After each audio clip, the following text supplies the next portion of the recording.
श्री स्वामी समर्थ. स्वागत आहे तुमचं माझ्या युट्यूब चॅनलमध्ये. आजचा दिवस तुम्हाला खूप छान सुख समाधानाचा आणि आनंदाचा जाऊ देत ही स्वामींच्या चरणी प्रार्थना करते आणि आज या नवीन व्हिडिओला सुरुवात करते. तर बघा मित्रमैत्रिणींनो, नवीन वर्षाला सुरुवात झालेली आहे आणि 6 जानेवारी 2026 वार मंगळवार आणि या दिवशी आलेली आहे वर्षातील पहिली अंगारकी संकष्टी चतुर्थी.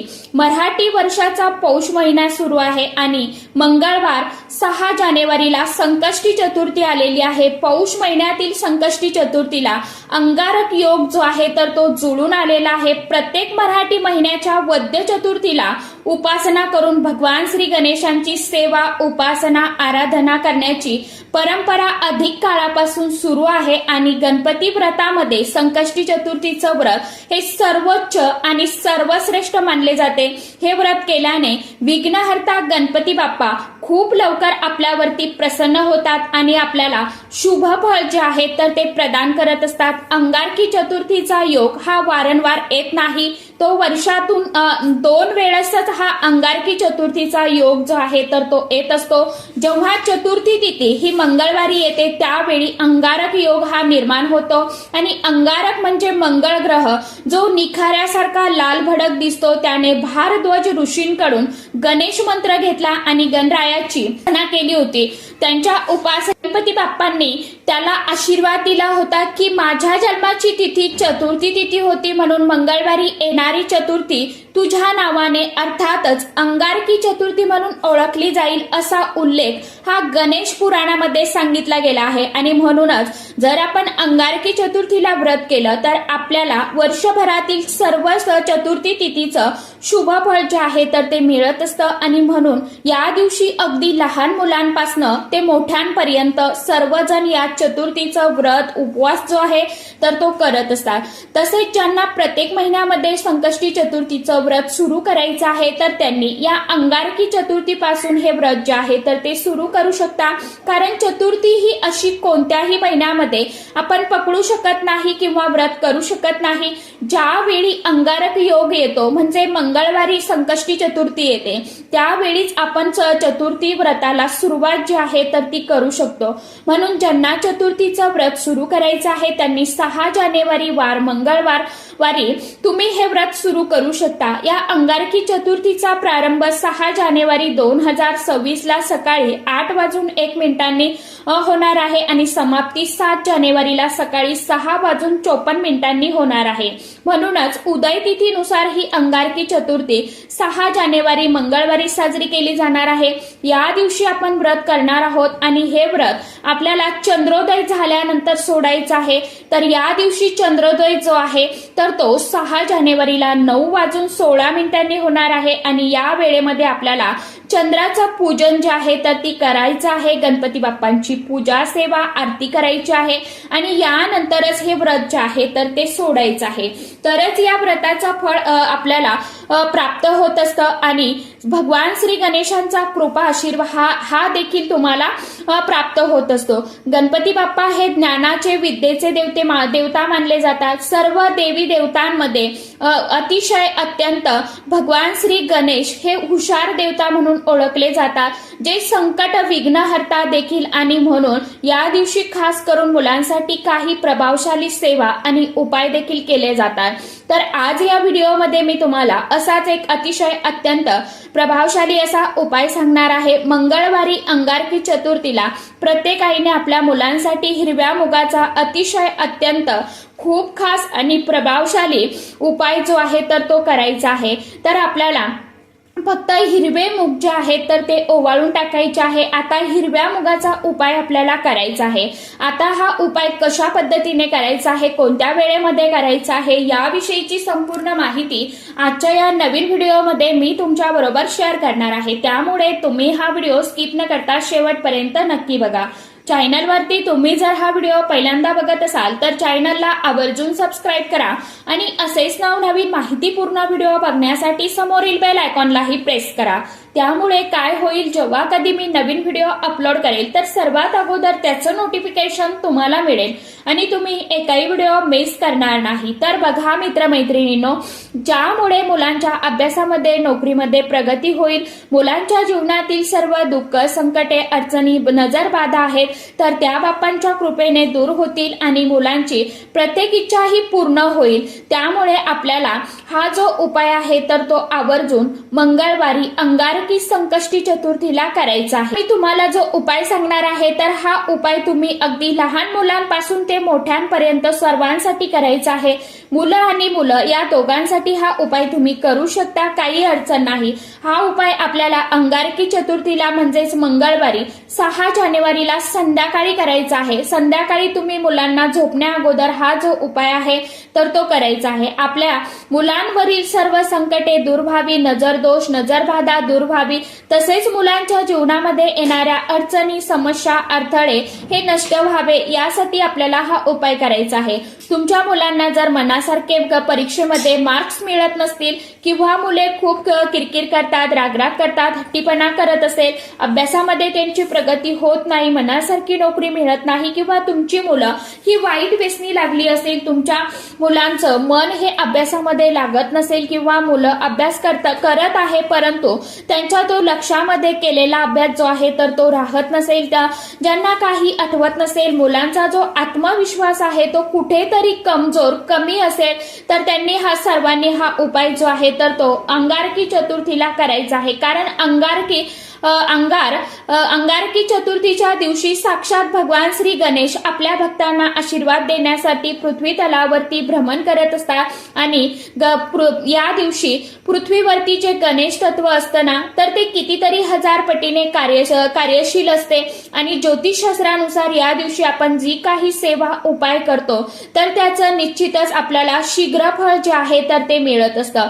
म्हणून या दिवशी मुलांसाठी हा उपाय आपण करणार आहोत। आता हा उपाय करण्यासाठी तुम्हाला चतुर्थीच्या दिवशी सकाळी लवकर उठायचं आहे, स्वच्छ स्नान करायचं आहे। गणपती बाप्पांची मूर्ती ही प्रत्येकाच्या देवघरामध्ये असतेच असते, म्हणून मूर्ती असेल तर मूर्तीवरती तुम्हाला छान सर्वात प्रथम पाण्याने, नंतर पंचामृताने किंवा दुधाने अभिषेक करायचा आहे किंवा मग तुमच्याकडे पंचामृत दूध नसेल तर तुम्ही साध्या पाण्याने अभिषेक करायचा आहे। फोटो असेल तर फोटो स्वच्छ पुसून काढा। गणपती बाप्पांना छानपैकी हळदी, कुंकू, अक्षदा, लाल चंदन अर्पण करा, त्यानंतर फूल, अक्षदा अर्पण करा आणि यानंतर गणपती बाप्पांना मोदकाचा किंवा गुळ खोबऱ्याचा नैवेद्य अर्पण करायचा आहे। गणपती बाप्पांची आरती करायची आहे आणि यानंतर संध्याकाळी तुम्हाला हा जो उपाय आहे तर तो करायचा आहे। जेव्हा आपण भगवान श्री गणेशांचं विधिवत पूजा करतो, सेवा करतो, यानंतर उपाय करतो ना तर श्री गणेश जे आहेत तर ते प्रसन्न झालेले असतात आणि आपल्याला या उपायांचं शीघ्र फळ जे आहे तर ते नक्कीच मिळून देत असतात। आता हा जो उपाय आहे तर तो करण्यासाठी तुम्हाला हिरव्या रंगाचं कापड जे आहे तर ते कापड लागणार आहे। घेताना कापड जे आहे तर ते शक्यतो करून कॉटनचं घ्या। यानंतर हिरवे अख्खे मूग जे आहेत तर ते सुद्धा तुम्हाला घ्यायचे आहे। मुगाची डाळ घ्यायची नाही तर अख्खे मूग जे आहेत तर ते तुम्हाला घ्यायचे आहे आणि मूग घेताना फक्त ते तुटलेले नसावे, अखंड मूग जे आहेत तर ते घ्या। आता तुम्हाला जर 2 मुलं असेल तर मग तुम्हाला 2 हिरवे कापड जे आहेत तर ते लागणार आहेत। जास्त मोठे नाही, अगदी तुम्ही तळ हाता एवढं घेतलं तरी देखील चालणार आहे। हिरवा कापड घ्या आणि जेवढी मुलं आहेत तेवढी तुम्हाला हिरव्या रंगाची कापडं, म्हणजे जसं की 2 मुलं असतील, 3 मुलं असतील तर 3 कापडं घ्यायची तुम्हाला। यानंतर 108 हिरव्या मुगाचे दाणे घ्यायचे। प्रत्येक मुलांसाठी तुम्हाला सेपरेट 108 असे मुगाचे दाणे वेगवेगळे काढून घ्यायची। 2 मुलं असेल तर 2 मुलांसाठी वेगवेगळे 108 तुम्हाला असे ठेवायचे आहेत। आणि सर्वप्रथम उपाय करायला सुरुवात करण्यापूर्वी गणपती बाप्पांसमोर तुम्हाला दिवा, धूप, अगरबत्ती लावून घ्यायची। बाप्पांना परत एकदा हळदी, कुंकू, अक्षदा अर्पण करायच्या, नमस्कार करायचा आणि यानंतर हा उपाय तुम्हाला करायचा आहे। आता उपायाला बसताना तुम्हाला आसन घेऊन बसायचं आहे, आसनावरती बसायचं आहे। हिरव्या रंगाचा जो आपण कापड घेतलेला आहे नवीन तर ते बाप्पांसमोर तुम्हाला अंथरून घ्यायचं आहे। 108 हिरवे मूग तुम्हाला एका वाटीमध्ये घ्यायचे आणि यानंतर एक वेळा तुम्हाला ओम गणपतये नमः हा मंत्र तुम्हाला मनामध्ये पठण करायचा आणि त्या कापडावरती हा दाणा जो आहे मुगाचा तर तो ठेवायचा आहे। असं तुम्हाला 108 वेळा हा मंत्र पठण करायचा। एक हिरवा मूग जो आहे तर तो तुम्हाला तुम्हाला त्या कपड्यावरती ठेवायचा आणि यानंतर त्या कपड्याला तुम्हाला गाठ मारून त्याची एक पोटली तयार करायची आणि यानंतर गणपती बाप्पांसमोर ही पोटली तुम्हाला ठेवायची आहे। मुलांचं नाव घेऊन त्याच्या मागची जी काही इडापिडा नजरबाधा आहे किंवा संकट आहे तर ती निघून जावी, त्याची उत्तरोत्तर प्रगती व्हावी, त्यांच्यावरील सर्व संकटे अडचणी दूर व्हाव्या अशी बाप्पांना तुम्हाला मनोमन प्रार्थना करायची। एक 10 मिनिटं 5 मिनिटं ही पोटली तुम्हाला गणपती बाप्पांसमोर ठेवायची आणि यानंतर ही पोटली आपण गणपती बाप्पांसमोर अलगद उचलून घ्यायची आणि तुमच्या मुलांच्या उशीखाली तुम्हाला ठेवून टाकायची आहे। आता जर मुलं शिक्षणासाठी किंवा मग नोकरीनिमित्त काही बाहेरगावी असेल तर त्यांच्यासाठी हा उपाय तुम्हाला करायचा असेल तर मुलांची घरामध्ये जी काय वस्तू असेल, पुस्तक असेल, कपडे असेल तर तिथे तुम्हाला ही जी पोटली आहे तर ती ठेवून द्यायची आहे। चामड्याची वस्तू नसावी घेऊ नका। चामड्याच्या वस्तूपाशी तुम्हाला चुकूनही पोटली जी आहे तर ती ठेवायची नाहीये। कपडे असेल, फोटो असेल तर तिथे तुम्ही ही पोटली ठेवू शकता सुद्धा चालेल आणि तुमची मुलं तुमच्या जवळच असेल तर मुलांच्या उशीखाली तुम्हाला ही पोटली ठेवून द्यायची आहे। यानंतर आता भरती पोटली तसेच ठेवायची आहे आणि दुसऱ्या दिवशी आपल्याला काय करायचं आहे बघा।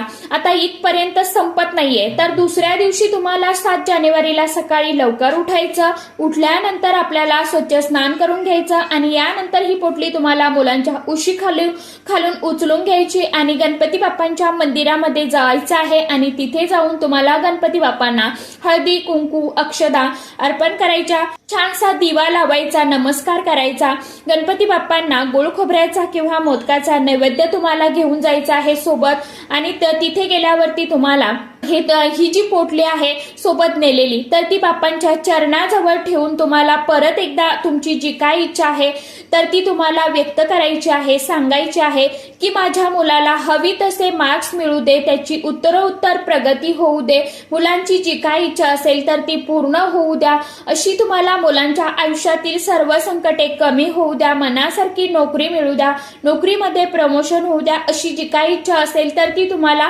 परत एकदा व्यक्त करायची आहे आणि असा हा उपाय करून तुम्हाला घरी यायचा आहे। हा उपाय तुम्ही फक्त मनापासून आणि श्रद्धेने किती मनापासून करता, यामुळे तुमच्या मुलाबाबतची जी काय कोणती इच्छा असेल तर ती गणपती बाप्पांच्या कृपेने नक्कीच पूर्ण होईल आणि 2 मुलं असेल तर अशाच पद्धतीने तुम्हाला 2 पोटली ज्या आहेत तर त्या बनवायच्या आहेत, 2 मुलांच्या उशीखाली ठेवायच्या आहेत। दुसऱ्या दिवशी त्या दोन्ही पोटली घेऊन तुम्हाला मंदिरामध्ये जाऊन हा जो उपाय आहे तर तो करायचा आहे। अतिशय अत्यंत खूप खास आणि प्रभावशाली उपाय आहे। वर्षातील पहिलीच अंगारकी संकष्टी चतुर्थी आहे आणि मोठी चतुर्थी आपण या चतुर्थीला म्हणत असतो, त्यामुळे या दिवशी आपण हा उपाय जर केला तर तो अजिबात फेल होणार नाही। गणपती बाप्पा जे आहेत तर ते आपल्या भक्तांना कधीही निराश करत नाही। अशा प्रकारे एक मूल असेल तर एक पोटली करायची, 2 मुलं असतील तर 2 पोटली करायची आहे आणि आदल्या दिवशी म्हणजेच चतुर्थीला आपल्या मुलांजवळ ठेवायची आहे। दुसऱ्या दिवशी बुधवार आहे, भगवान श्री गणेशांना ही पोटली जी आहे तर ती समर्पित करायची आहे आणि या दिवशी तुम्हाला मंदिरामध्ये बाप्पांजवळ ठेवायची आहे। यामुळे गणपती बाप्पा हे नक्कीच प्रसन्न होतील, आपल्याला मार्ग नक्कीच दाखवतील, आपल्या मुलांच्या आयुष्यामध्ये जी काही दुःख, संकटे, अडचणी सुरू आहेत तर ती बाप्पांच्या कृपेने नक्कीच कमी होतील। ही अतिशय अत्यंत महत्वाची माहिती तुम्हाला कशी वाटली नक्की सांगा। उपाय अतिशय अत्यंत प्रभावशाली आहे, फक्त मनापासून आणि पूर्ण श्रद्धेने करा, सोबतच कष्ट आणि कर्म चांगली करत चला। नक्कीच तुमच्या आयुष्यामध्ये दिवस जे आहेत तर ते पलटणार आहे आणि नक्कीच सुखाचे दिवस तुम्हाला अनुभवायला मिळणार आहे।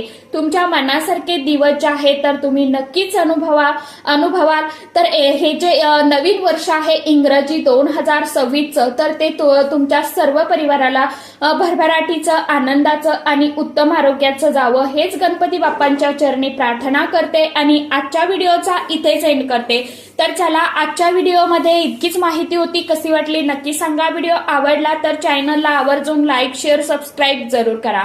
परत भेटूया नवीन माहितीसोबत, नवीन व्हिडिओसोबत। तोपर्यंत सर्व माझ्या युट्यूब परिवाराला श्री स्वामी समर्थ।